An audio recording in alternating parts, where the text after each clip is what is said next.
الحمد للہ رب العالمین والصلاة والسلام علی سید الانبیاء والمرسلین اما بعد فاعوذ باللہ من الشیطان الرجیم بسم اللہ الرحمن الرحیم صدق اللہ المولانا العلی العظیم وبلغنا رسولہ النبی الامین المطیع الغفور الرحیم ونحن علی ذلک لمن الشاہدین والشاکرین والحمد للہ رب العالمین رب اشرح لی صدری ویسر لی امری واحلل عقدۃ من لسانی یفقهوا قولی رب یسر ولا تعسر وتمم بالخیر رب زدنی علما حسبنا اللہ ونعم الوکیل نعم المولا ونعم النصیر سبحان اللہ وبحمدہ سبحان اللہ العظیم وبحمدہ استغفر اللہ گنج بخش فیض عالم مظہر نور خدا ناقصارہ پیر کامل کاملارہ رہنما غوث اعظم بمنے بے سر و ساما مدد قبلہ دی مدد کعبہ ایما مدد کتب و احادیث میں درود و سلام پڑھنے کے بے شمار فضائل و برکات بیان کیے گئے ہیں۔ اللہ کے رسول سرور کائنات فخر موجودات سیاح افلاک صلی اللہ تعالی علیہ وآلہ وسلم کا فرمان عالی شان ہے کہ جو شخص مجھ پر جمعے کے دن 80 مرتبہ درود پاک پڑھتا ہے تو اللہ تعالیٰ اس کے 80 سال کے گناہوں کو معاف فرما دیتا ہے۔ تو یہ ہوگا کب؟ یہ ہوگا تب جب ہم اور آپ اپنے نبی پر درود و سلام کی کثرت کریں گے، درود پاک پڑھنے کو اپنے دن میں شامل کریں گے، اپنی راتوں میں شامل کریں گے، اپنی زندگی کے اصولوں میں شامل کریں گے۔ تو جب بندہ نبی پر درود پڑھتا ہے تو ثواب دیا جاتا ہے، اور جب نبی پر سلام پڑھتا ہے تو جواب دیا جاتا ہے۔ جواب لینا چاہتے ہو تو درود پڑھو، اور نبی کا جواب لینا چاہتے ہو تو نبی پر سلام پڑھنا شروع کر دو۔ آئیے کچھ سننے اور سنانے سے قبل سرکار نامدار، مدینے کے تاجدار، دو عالم کے مالک و مختار، کالی کالی کملی میں چھپانے والے آقا، لمبے لمبے ہاتھوں سے بھیک دینے والے آقا، شفاعت دلانے والے آقا، مغفرت کرانے والے آقا، جنت میں ساتھ لے جانے والے آقا، جہنم سے باہر نکلوانے والے آقا، جناب احمد مجتبی محمد مصطفیٰ صلی اللہ تعالی علیہ وآلہ وسلم کی پیاری پیاری بارگاہ بے کس پناہ میں ایک بار پورا مجمع بڑے ہی ادب و احترام کے ساتھ بارگاہ رسالت میں درود پاک کا ہدیہ پیش کرے اور پڑھیں بآواز بلند اللہم صلی علی سیدنا و مولانا محمد صلی اللہ علیہ وسلم وآلہ الکرام وابنہ الکریم بارک وسلم صلاۃ و سلام علیک یا رسول اللہ صلی اللہ تعالی علیہ وآلہ وسلم۔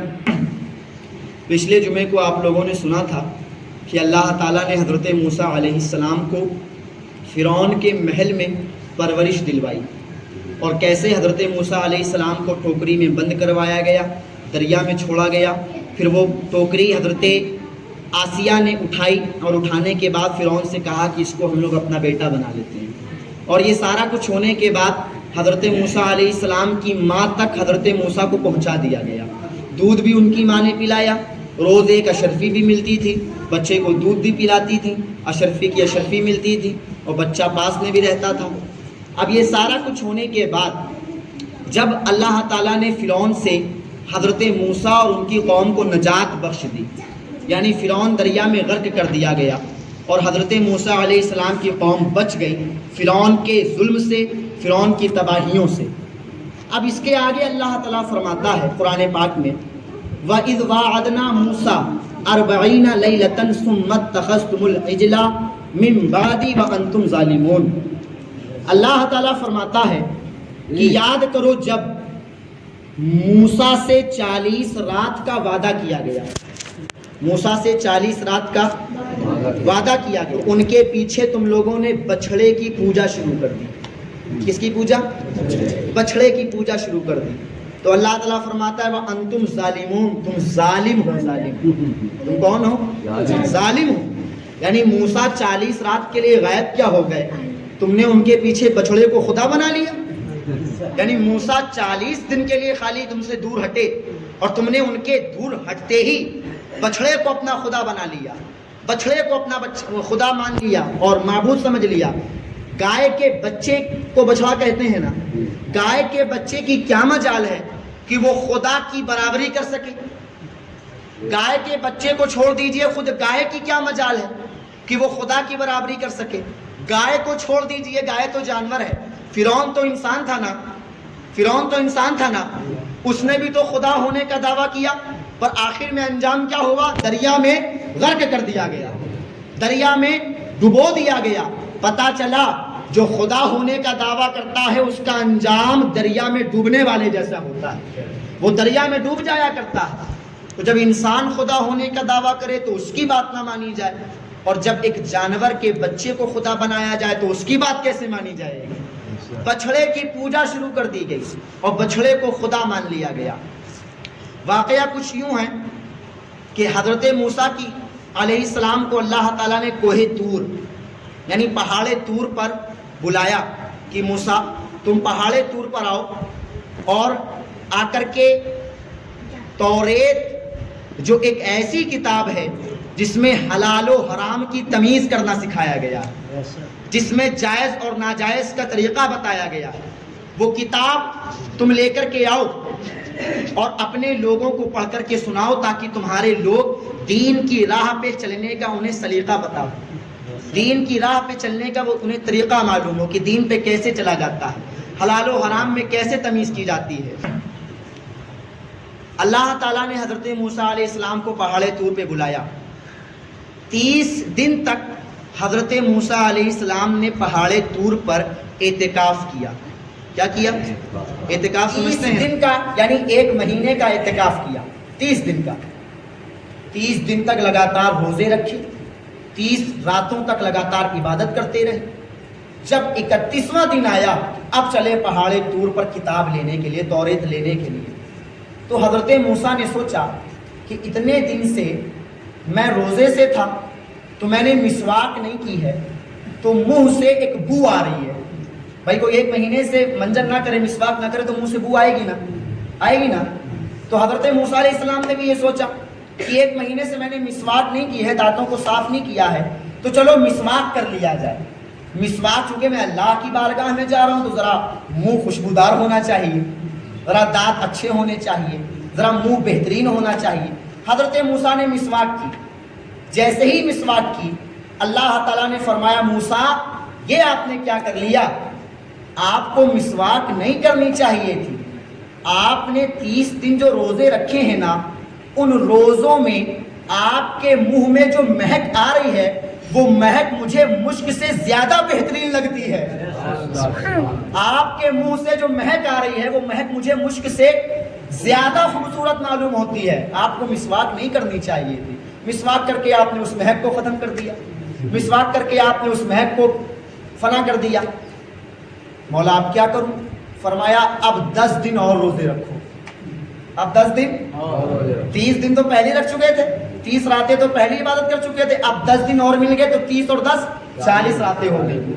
یہاں پر 40 کا تذکرہ ہے، قرآن پاک کے دوسرے مقامات پہ 30 کا تذکرہ ہے، وہاں پر کسی واقعے کی نشاندہی ہے، لیکن یہاں پر چونکہ 40 کا ہے تو میں نے آپ کو بتا دیا کہ 30 پہلے تھے، 30 دن پہلے مقرر تھے، لیکن چونکہ مسواک کر لیا حضرت موسیٰ نے تو اللہ تعالیٰ نے فرمایا موسیٰ 10 دن روزے اور رکھیے تاکہ منہ میں وہ خوشبو آئے، اور جب وہ خوشبو آئے تب آپ میری بارگاہ میں حاضر ہوئے، مسواک نہ کیجیے۔ اب یہاں سے ایک بات اور معلوم چلی کہ روزے دار کے منہ کی جو بو ہوتی ہے نا وہ اللہ کو مشک سے زیادہ خوبصورت لگتی ہے۔ روزے دار کے منہ کی جو بو ہوتی ہے وہ اللہ کو مشک سے زیادہ عزیز ہے، مشک سے زیادہ بہترین لگتی ہے۔ اب یہاں پر آپ ٹھہر کر اس نقطے کو سمجھ لیں کہ جب روزے دار کے منہ کی بو کا یہ حال ہے تو خود روزے دار کے روزہ رکھنے کا کیا مقام ہوگا؟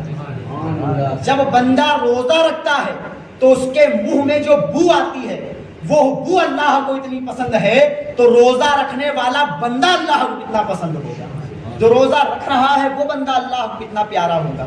اور میرے آقا فرماتے ہیں نماز کے بدلے جنت ہے، حج کے بدلے جنت ہے، زکوٰۃ کے بدلے جنت ہے، لیکن روزے کے بدلے جنت نہیں ہے، روزے کے بدلے خود اللہ مل جاتا ہے، روزے کے بدلے خود اللہ تعالیٰ مل جاتا ہے، نماز کے بدلے جنت ملتی ہے، حج کے بدلے جنت ملتی ہے، زکوٰۃ کے بدلے جنت ملتی ہے، اور روزہ رکھنے والے کو جنت نہیں ملتی ہے، خود جنت بنانے والا اللہ مل جاتا ہے۔ جس اللہ نے جنت بنائی ہے نا، روزہ رکھنے والے کو خود وہ اللہ مل جاتا ہے۔ تو مسلمانوں، جسے رب مل جاتا ہے اسے سب مل جاتا ہے، جسے رب مل جاتا ہے اسے دنیا کی ہر شے مل جاتی ہے۔ ہم جنت کے طلبگار نہیں ہیں، ہم رب کی رضا کے طلبگار ہیں۔ ایک بار ہمارا رب ہم سے راضی ہو جائے، پھر دنیا کی تمام جنتیں ہمارے قدموں میں پڑی ہوں گی، دنیا کی تمام آسائش و آرام ہمارے قدموں میں پڑی ہوں گی، بس شرط یہ ہے کہ رب راضی ہو جائے۔ آگے بڑھیے، اللہ تعالیٰ نے حضرت موسیٰ علیہ السلام سے فرمایا موسیٰ 10 دن اور روزہ رکھیے، 10 دن اور عبادت کیجیے۔ حضرت موسیٰ علیہ السلام نے 30 دن تو پہلے ہی گزار رکھے تھے، 10 دن اور روزے رکھے، 10 راتیں اور عبادت کی۔ اب 40 دن مکمل ہوئے، اور مکمل ہونے کے بعد جب حضرت موسیٰ علیہ السلام کو تورات شریف مل گئی، توریت ملی، اور توریت شریف لے کر کے حضرت موسیٰ پہاڑ طور سے نیچے آنے لگے اپنی قوم کی طرف۔ تو اپنی قوم کی طرف جب حضرت موسیٰ تشریف لائے تو دیکھتے کیا ہیں کہ ایک بچڑا ہے جس کو ایک سامری نام کے شخص نے ہیرے جواہرات سے پیدا کیا، سونے اور چاندی سے۔ اس شخص کا نام کیا تھا؟ سامری۔ کیا نام تھا؟ سامری۔ سامری نے ہیرے جواہرات بنی اسرائیل سے لیے، سونے چاندی لیے، اور لینے کے بعد اس سونے اور چاندی سے اپنے جادو، چونکہ وہ جادوگر تھا سامری، اور اس نے اپنے جادو سے ایک بچڑے کو تیار کر دیا۔ بولنے لگا، وہ بے جان بچڑا بولنے لگا، کلام کرنے لگا۔ سامری نے کہا دیکھو بنی اسرائیل، موسیٰ تو گئے ہیں کوہ طور پہ اللہ سے ملنے، اللہ تو تمہارے سامنے بیٹھا ہوا ہے، اللہ تو میں سامنے بیٹھا ہوا، اور وہ گئے ہیں پہاڑ پہ اللہ سے ملنے۔ موسیٰ گئے ہیں پہاڑ پہ اللہ سے ملنے اور اللہ تو سامنے ہے۔ کہ موسیٰ علیہ السلام نے جب یہ دیکھا تو حضرت موسیٰ علیہ السلام اس قوم پر اپنے بھائی حضرت ہارون علیہ السلام کو خلیفہ بنا کر کے گئے تھے کہ میں پہاڑ پر جا رہا ہوں، لیکن میری غیر موجودگی میں ہارون تمہیں سمجھاتے رہیں گے، ہارون تمہیں بتاتے رہیں گے۔ حضرت ہارون علیہ السلام بھی وہاں موجود تھے۔ جیسے ہی حضرت موسیٰ نے دیکھا کہ میری قوم اللہ کو چھوڑ کے بچڑے کی پوجا کر رہی ہے، حضرت موسیٰ علیہ السلام وہ بھی نبی ہیں، حضرت ہارون علیہ السلام وہ بھی نبی ہیں۔ حضرت موسیٰ علیہ السلام نے اپنے بھائی حضرت ہارون علیہ السلام کی داڑھی پکڑی اور ایک تماچا گال پہ مارا اور فرمایا ہارون، کیا میں نے تمہیں اپنی قوم پر خلیفہ نہیں بنایا تھا؟ کیا میں نے تمہیں نہیں کہا تھا کہ میری قوم کو سمجھاتے رہنا، میری قوم کو بتاتے رہنا، میری قوم کو سیدھی راہ پہ لگائے رہنا؟ یہ تم نے کیا کروا دیا؟ تمہاری موجودگی میں تمہاری موجودگی میں اور میری غیر موجودگی میں یہ میری قوم نے کیا کر لیا ہے؟ اللہ کو چھوڑ کے بچڑے کی پوجا کر رہے ہیں۔ حضرت ہارون علیہ السلام حضرت موسیٰ کی بارگاہ میں عرض کرتے ہیں کہ اے میرے بھائی، اے کلیم اللہ، یقین جانیے میں نے ان لوگوں کو بہت سمجھایا، میں نے ان لوگوں کو بہت بتایا کہ یہ ہرگز نہ کرو، یہ اللہ کی بارگاہ میں شرک مانا جائے گا، یہ حرام مانا جائے گا، تم مرتد ہو جاؤ گے، تم کافر ہو جاؤ گے، تم مشرک ہو جاؤ گے۔ پر ان میں سے کسی نے میری بات نہیں مانی، لہٰذا جب ان لوگوں نے میری بات نہیں مانی تو میں نے ان کو ان کے حال پہ چھوڑ دیا، میں نے ان کو ان کے حال پہ چھوڑ دیا۔ میرا کام ہے بتانا، عمل کروانا میرا کام، عمل کروانا میرا کام، شرعی مسئلہ بتا دینا میرا کام ہے، عمل کروانا میرا کام نہیں ہے۔ اے میرے بھائی، میں نے ان کو بہت سمجھایا پر انہوں نے میری بات نہیں مانی۔ حضرت موسیٰ علیہ السلام جلال کی حالت میں، اور جانتے ہیں روایتوں میں آتا ہے کہ انبیاء میں سب سے زیادہ جو جلال والے نبی ہیں نا وہ حضرت موسیٰ علیہ السلام۔ کون ہے؟ حضرت موسیٰ علیہ السلام۔ ایک بار حضرت اسرائیل علیہ السلام جو کہ روح قبض کرنے کی ڈیوٹی پر مقرر ہے، جو سب کی روح نکالتے ہیں، حضرت اسرائیل آئے، آ کر کے کہتے ہیں کہ کلیم اللہ، آپ کے چلنے کا وقت آ گیا ہے، میں آپ کی روح نکالنے آیا ہوں۔ حضرت موسیٰ نے ایک تماچا مار دیا، حضرت موسیٰ نے لال کی حالت میں، حضرت اسرائیل واپس چلے گئے، عرض کیا مولا وہ تیرے کلیم تو بڑے جلالی ہیں، انہوں نے تو تھپڑ مار دیا۔ تو اللہ نے فرمایا اچھا ایسا کرو، موسیٰ کے پاس جاؤ اور جا کر کے ان سے کہو کہ جانور کے پشت پر ہاتھ پھیریں، جتنے بال ان کے ہاتھ میں آئیں گے اتنے سال ان کی عمر بڑھا دی جائے گی، جتنے بال ان کے ہاتھ میں آ جائیں گے اتنے سال ان کی عمر بڑھا دی جائے گی۔ جناب اسرائیل آئے، آ کر کے عرض کرتے ہیں، اللہ تعالیٰ فرماتا ہے کہ آپ جانور کی پشت پہ ہاتھ پھیریے، جتنے بال آپ کے ہاتھ میں آئیں گے اللہ تعالیٰ اتنے سال آپ کی عمر کو بڑھا دے گا۔ حضرت موسیٰ نے پوچھا پھر اس کے بعد کیا ہوگا؟ کہا پھر اس کے بعد تو آپ کی روح قبض ہوگی۔ تو حضرت موسیٰ نے کہا جب آخر قبض ہونی ہی ہے تو پھر آج ہی قبض کر لو، جب آخر جانا ہے تو پھر جب آخر جانا ہی ہے تو پھر آج ہی لے چلو نا، آخر جانا ہے، ایسا تو ہے نہیں کہ جانا نہیں ہے، ایسا تو ہے نہیں کہ زندگی میں امر رہنا ہے، جانا تو ہے نا، یعنی اتنے سال پورے ہونے کے بعد آخر مقدر تو موت ہوگا نا، تو لہذا جیسے جانا ہے ایسے آج ہی لے چلو۔ جلال کا عالم یہ ہے، حضرت موسیٰ علیہ السلام جلال کے عالم میں اپنی قوم کی طرف آتے ہیں اور آ کر کے فرماتے ہیں او بنی اسرائیل یہ تم نے کیا کر لیا، تم تو شرک کر بیٹھے ہو، چلو اللہ کی بارگاہ میں توبہ کرو، اللہ کی بارگاہ میں معافی مانگو، اللہ کی بارگاہ میں التجا کرو کہ اے میرے مولا ہم سے گناہ ہو گیا، ہم سے شرک ہو گیا، ہم نے اپنی جانوں پر ظلم کر لیا، ہمیں معاف کر دے۔ اللہ تعالیٰ نے ان کی معافی کا ایک طریقہ بیان فرمایا۔ کیا بیان فرمایا؟ توجہ چاہوں گا آپ کی۔ اللہ تعالیٰ نے فرمایا کہ ان کی معافی کا طریقہ یہ ہے کہ یہ لوگ آپس میں ایک دوسرے کو قتل کریں گے، یہ لوگ آپس میں ایک دوسرے کو قتل کریں گے، تب اللہ تعالیٰ انہیں معاف کرے گا۔ اب اس کی ڈیٹیل کیا ہے؟ اس کی ڈیٹیل یہ ہے 70,000 لوگ ایسے تھے جنہوں نے بچھڑے کی پوجا کی تھی۔ کتنے لوگ تھے؟ 70,000 لوگ ایسے تھے جنہوں نے بچھڑے کی پوجا کی تھی۔ تو اللہ تعالیٰ نے فرمایا حضرت موسیٰ سے کہ موسیٰ انہیں سمجھا دو کہ جتنے لوگوں نے بچھڑے کی پوجا کی ہے اور جتنے لوگوں نے نہیں کی ہے، تو جن لوگوں نے بچھڑے کی پوجا نہیں کی ہے وہ پوجا کرنے والے کو مار دیں، جنہوں نے بچھڑے کی پوجا نہیں کی ہے وہ پوجا کرنے والے کو مار دیں۔ مثال کے طور پہ انہوں نے پوجا نہیں کی اور معاذ اللہ میں نے پوجا کی، تو اب یہ مجھے ماریں گے، یہ مجھے ماریں گے، تب جا کے ان کی توبہ اور میری توبہ، ہم دونوں کی توبہ قبول کی جائے گی۔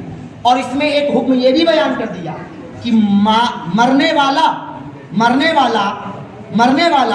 گناہگار نہیں کہلائے گا، شہید کہلائے گا۔ مرنے والا گناہگار نہیں کہلائے گا، کیا کہلائے گا؟ شہید کہلائے گا۔ قاتل کہتے ہیں مارنے والے کو اور مقتول کہتے ہیں جسے مارا جائے۔ قاتل کہتے ہیں مارنے والے کو اور مقتول کہتے ہیں جسے مارا جائے۔ تو قاتل و مقتول دونوں جنتی ہیں، مارنے والا بھی گناہگار نہیں اور مرنے والا بھی گناہگار نہیں، مارنے والا بھی جنتی ہو گیا اور مرنے والا بھی جنتی ہو گیا۔ اس طرح سے اللہ تعالیٰ نے بنی اسرائیل کو حکم دیا۔ اللہ تعالیٰ نے فرمایا انہیں کوہ طور پہ لے کر کے آؤ، پہاڑ پہ لے کر کے آؤ اور پہاڑ پر آ کر کے یہ مجھ سے معافی مانگے۔ کہاں پر آ کر کے؟ پہاڑ پہ آ کر کے یہ مجھ سے معافی مانگے۔ حضرت موسیٰ علیہ السلام اپنی قوم کو لے کر کے پہاڑ طور پہ تشریف لے گئے اور اپنی قوم سے کہا کہ اے میری قوم اب اللہ کی بارگاہ میں معافی مانگو۔ تو ان کی قوم نے جانتے ہیں کیا کہا؟ ان کی قوم نے کہا کہ موسیٰ ہم تمہارا یقین نہیں کریں گے جب تک خدا کو دیکھ نہ لیں، ہم تمہارا یقین ہی نہیں کریں گے جب تک خدا کو، تم نے ہمارے لوگوں کو مروا دیا اور اب کہہ رہے ہو معافی مانگو، یعنی مروا دیا، اب کون سی معافی ہے؟ تو اب ہم تب تک یقین نہیں کریں گے جب تک ہم اپنے خدا کو دیکھ نہ لیں۔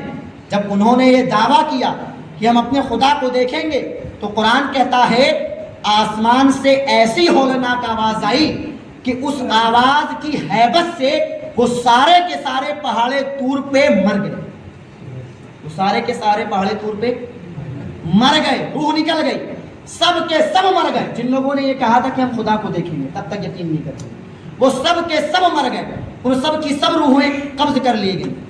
اللہ تعالیٰ کی بارگاہ میں حضرت موسیٰ نے عرض کیا مولا اگر یہ لوگ مر جائیں گے تو میری قوم میں تو کوئی بچے گا ہی نہیں، میری قوم میں تو کوئی باقی نہیں رہے گا، اے میرے مولا ذرا کرم فرما دے، رحم فرما دے، فضل فرما دے۔ حضرت موسیٰ کی دعا پر اللہ تعالیٰ نے ان لوگوں کو دوبارہ زندہ کر دیا۔ حضرت موسیٰ کی دعا پر اللہ تعالیٰ نے ان لوگوں کو دوبارہ زندگی بخش دی، اور دوبارہ زندہ کرنے کے بعد حضرت موسیٰ نے پوچھا اب بھی دیکھنا ہے خدا کو؟ اب بھی خدا کو دیکھنا ہے؟ کہ نہیں اب نہیں دیکھنا ہے، اب دیکھ لیا، اب نہیں دیکھنا ہے، اب دیکھ لیا کہ خدا کو دیکھنے کا دعویٰ کرنے والوں کا انجام کیا ہوتا ہے، لہذا اب نہیں دیکھنا ہے۔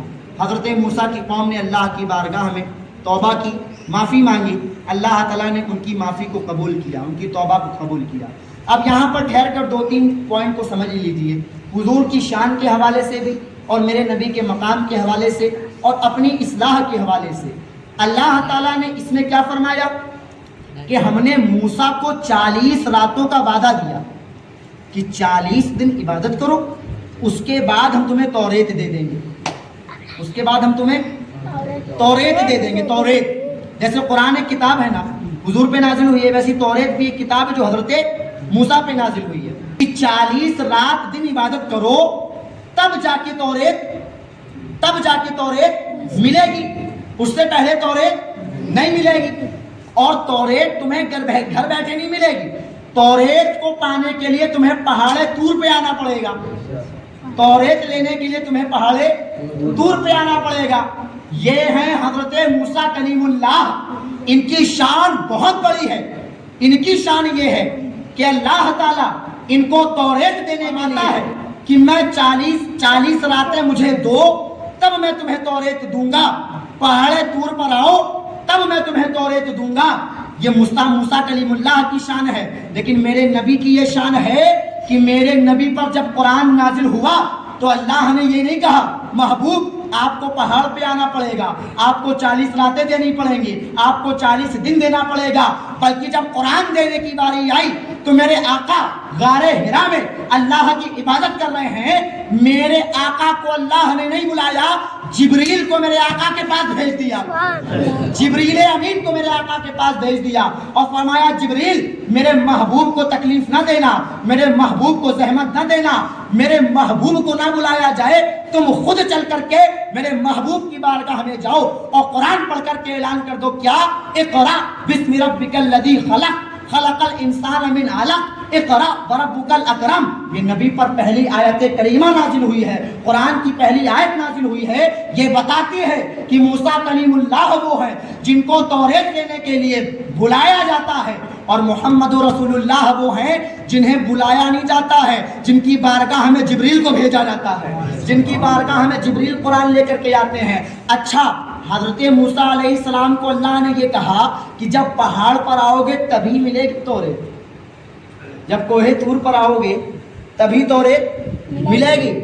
لیکن مصطفیٰ جان رحمت کی بارگاہ میں ایسا کچھ نہیں ہے کہ اللہ نے یہ کہا محبوب آپ فلاں پہاڑی پر جائیں تب قرآن دوں گا، آپ فلاں کوٹھری میں جائیں تب قرآن دوں گا، آپ کعبے کے اندر جائیں تب قرآن دوں گا، آپ زمزم کے کنویں کے پاس جائیں تب قرآن دوں گا، آپ صفا مروہ پر جائیں تب قرآن دوں گا، آپ مقام ابراہیم پر جائیں تب قرآن دوں گا، آپ حتیم پاک میں جائیں تب قرآن دوں گا۔ یہ سب اللہ نے نہیں کہا، بلکہ اللہ نے یہ فرمایا محبوب آپ کو پریشان ہونے کی ضرورت نہیں ہے۔ موسیٰ کلیم اللہ تھے، جب میں نے ان کو توریت دینی تھی تو انہیں پہاڑ پہ بلوایا تھا، لیکن جب آپ کو قرآن دینے کی باری آئی ہے تو میں آپ کو کہیں بلواؤں گا، آپ مکے میں رہیں گے تو قرآن مکے میں نازل ہو جائے گا، آپ مدینے میں رہیں گے تو قرآن مدینے میں نازل ہو جائے گا، آپ جہاں رہیں گے قرآن وہاں نازل ہو جائے گا، آپ دنیا کے جس کونے میں ہوں گے قرآن وہاں نازل ہو جائے گا، آپ دنیا کے جس خطے میں ہوں گے قرآن وہاں نازل ہو جائے گا۔ پتہ چلا میرے نبی مکے میں ہیں تو مکے میں قرآن نازل ہو رہا ہے،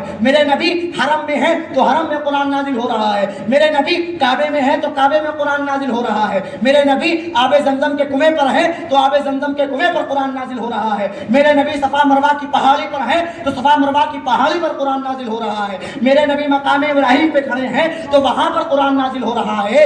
اور تو اور اس کی سب سے بڑی دلیل حضرت طیبہ طاہرہ عابدہ زاہدہ عالمہ مفتیہ مجددہ محدثہ مجتہدہ حضرت سیدہ عائشہ صدیقہ رضی اللہ عنہا فرماتی ہیں کہ لوگوں حضور میرے بغل میں میرے بستر پہ لیٹے رہتے تھے، قرآن کی آیت نازل ہو جایا کرتی تھی، قرآن کی آیت نازل ہو جاتی تھی، پتہ چلا بستر عائشہ پر بھی قرآن نازل ہو جاتا ہے۔ تو موسیٰ کلیم اللہ وہ ہیں جن کو توریت لینے کے لیے پہاڑ طور پہ جانا پڑتا ہے، اور مصطفیٰ جان رحمت وہ ہیں جنہیں قرآن لینے کے لیے کہیں نہیں جانا پڑتا ہے۔ مصطفیٰ اگر عائشہ کے بستر پہ لیٹے ہوں تو قرآن عائشہ کے بستر پہ نازل ہو جاتا ہے، قرآن حضرت عائشہ کے ساتھ نازل ہو جاتا ہے، قرآن حضرت عائشہ کے بستر پہ اتر جاتا ہے۔ پتہ یہ چلا مسلمانوں، یہ ہے میرے نبی کی شان، یہ ہے میرے نبی کا مرتبہ۔ اچھا، اب دوسری چیز، سامری نے بچڑا بنایا، سامری نے بچڑا بنایا، اور سوال یہ پیدا ہوتا ہے کہ بچڑا تو بنایا پر وہ بچڑا بولا کیسے؟ وہ بچڑا بولا کیسے؟ سوال تو یہ پیدا ہوتا ہے کہ بچڑا بول کیسے دیا؟ تو اللہ تعالیٰ نے اس کا بھی بیان فرمایا ہے. سورہ طٰہٰ کے اندر اللہ تعالیٰ فرماتا ہے کہ جب حضرت موسیٰ علیہ السلام نے پوچھا سامری سے کہ تم نے بچڑے میں ایسا کیا کیا جو بچڑا بولنے لگا؟ تم نے کیا چیز اس میں استعمال کی جو بچڑے کو اللہ نے زبان دے؟ تو سامری نے کہا کہ موسیٰ، میں نے وہ دیکھا جو تمہاری قوم کے کسی آدمی نے دیکھا نہیں تھا. میں نے اپنی آنکھوں سے وہ دیکھا جو کسی نے دیکھا نہیں تھا. سامری نے حضرت جبریل امین کو دیکھ لیا تھا. کس کو دیکھ لیا تھا؟ حضرت جبریل امین علیہ السلام کو دیکھا کہ حضرت جبریل گھوڑے پر سوار ہیں اور حضرت جبریل کا گھوڑا زمین کے جس حصے پر کھڑا ہے اور حضرت جبریل اس کے اوپر بیٹھے ہیں.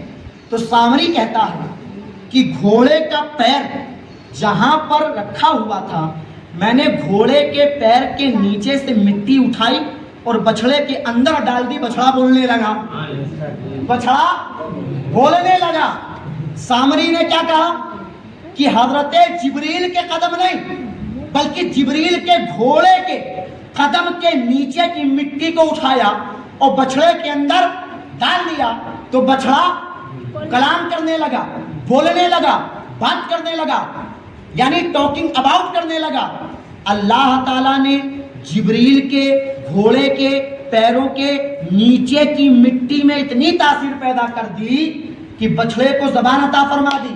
اب یہاں پر ٹھہر کر یہ بتاؤ، جبریل نبیوں کے سردار ہیں کہ فرشتوں کے سردار ہیں؟ فرشتوں کے. کس کے سردار ہیں؟ فرشتوں کس کے. کے سردار ہیں؟ فرشتوں کے سردار ہیں جبریل. تو فرشتوں کے سردار جبریل کے گھوڑے کے پیر کے نیچے کی خاک کا یہ عالم ہے تو میرے نبی کے قدموں کی خاک کا عالم کیا ہوگا؟ میرے نبی کے قدموں کی خاک کا عالم کیا ہوگا؟ جب جبریل کے گھوڑے کے پیر کی قدموں کی خاک کا عالم یہ ہے تو میرے نبی کے خاکوں کا عالم کیا ہوگا؟ میرے نبی کے قدم کو ہلکے میں نہ لینا، میرے نبی کے پیروں کو ہلکے میں نہ لینا. میرے نبی کے قدمین شریفین کو، میرے نبی کے قدم کا حال یہ ہے کہ قرآن کہتا ہے لا اقسم بہذا البلد وانت حل بہذا البلد. اے محبوب، ہم شہر مکہ کی قسم ہرگز نہ کھاتے اگر آپ شہر مکہ میں موجود نہ ہوتے تو. اگر آپ شہر مکہ میں موجود نہ ہوتے تو ہم شہر مکہ کی قسم ہرگز نہ کھاتے. ہم مکہ کی قسم جو کھا رہے ہیں اس لیے کھا رہے ہیں کیونکہ آپ کے قدم مکہ کی زمین پہ پڑے ہیں. آپ کے قدموں کو مکہ کی زمین نے چوما ہے، آپ کے قدموں کو مکہ کی زمین نے بوسہ دیا ہے. پتہ چلا مکہ کی زمین کعبے سے افضل نہیں ہوئی ہے، مکہ کی زمین مصطفیٰ کے قدم سے افضل ہوئی ہے، مصطفیٰ کے قدمین شریفین کی برکت سے افضل ہوئی ہے. تو میں کہنا یہ چاہتا ہوں کہ آج مکے میں میرے نبی کی مزار نہیں ہے، مدینے میں میرے نبی کی مزار ہے. تو اگر آج کا کوئی مولوی یہ کہے کہ مکہ افضل ہے مدینہ افضل نہیں ہے تو اس کو کہہ دینا کہ مکے میں کعبہ ہے اس لیے مکہ افضل ہے اور مدینے میں کعبے کا کعبہ ہے مدینہ اس لیے افضل ہے. مدینے میں کعبے کا کعبہ ہے مدینہ اس لیے افضل ہے. پتہ چلا حضرت جبریل کے گھوڑے کے پیروں کے نیچے کی خاک کا یہ عالم ہے. تو جس کے نبی کے قدموں کا حال کیا ہوگا کہ جب شب معراج اللہ نے عرش پر بلایا تو میرے نبی کے قدم عرش پر ہیں. کہاں ہیں؟ عرش پر، یعنی عرش نبی کے قدموں کے، عرش نبی کے قدموں کے نیچے آ گیا. پتہ چلا جب عرش نبی کے قدموں کے نیچے آ سکتا ہے تو ہم غلامان مصطفیٰ نبی کے قدموں کے نیچے کیوں نہیں آ سکتے ہیں؟ نبی کے قدموں پہ جان کیوں نہیں لٹا سکتے ہیں؟ اور یقین جانو مسلمان جو آج بچا ہوا ہے یہ نبی کے قدموں کی دھول کی برکت سے بچا ہوا ہے، نبی کے قدموں کی خاک کی برکت سے بچا ہوا ہے. اس لیے اس بات کو مد نظر ضرور رکھیں. اللہ کے نبیوں کی جو بات نہیں مانتا ہے اللہ تعالیٰ مردہ کر دیتا ہے، اور جب بات مان لیتا ہے جو سنا ہے اس کو یاد رکھنے، اس پر عمل کرنے اور اسے دوسروں تک پہنچانے کی توفیق عطا فرمائے.